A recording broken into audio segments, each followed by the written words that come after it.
So let me ask you, what do you think are the pros and cons of moral bioenhancement? Ooh, so pros, like infinite pros, right? Like Hmm. we can perfect humanity.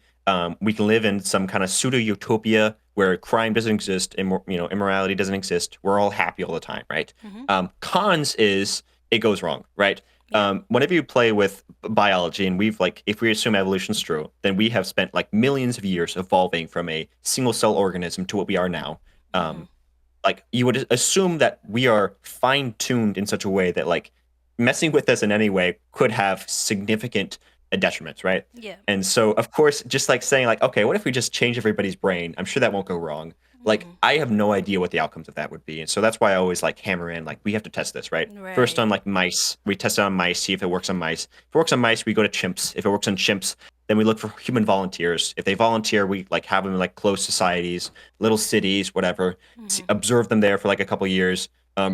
I say a couple years, couple centuries, I guess, Hmm. to make sure nothing goes wrong. And if everything goes right, then we can start saying, okay, what do we implement this world right? Hmm. Um, which would be great. But I think like it would be stupid for me to try to say that no, there's no way I make a mistake. There's no way anyone makes a mistake and this goes wrong, right? Hmm. I think there's such a number one, such a high possibility that this goes wrong, and number two, I also think, and this is someone like people argue against this all the time with this, and I think they're right, is it's so disturbing whenever we start talking about ethics and what's right and what's wrong on an Yeah. objective level, and we say that we have to implement this in everyone else, right? We have to say like, okay, well, we know this is right and this is wrong, so go ahead and like hardwire this into people's brain, right? Like we know Hmm. if we did this, say 100 years ago, right, we would be hardwiring to people's brains like the Jews are bad, gay people are bad, right? We'd be hardwiring those kind of ethics in people's brains. So obviously, ethics does evolve to more enlightened states. And so Hmm. how are we supposed to like put morals in people's brains now if we don't allow ethics to evolve? It's like what point do we put those morals in people's brains? Right.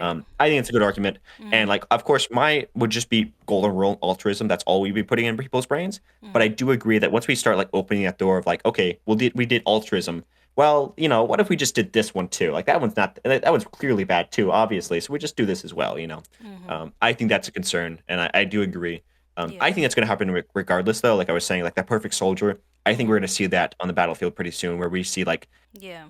pseudo humans. We're not really sure if they're humans anymore because like they've been biologically engineered to a point that like their Hmm. brain doesn't function like a human's. They don't have empathy like a human. Yeah. They're just designed for warfare. Hmm.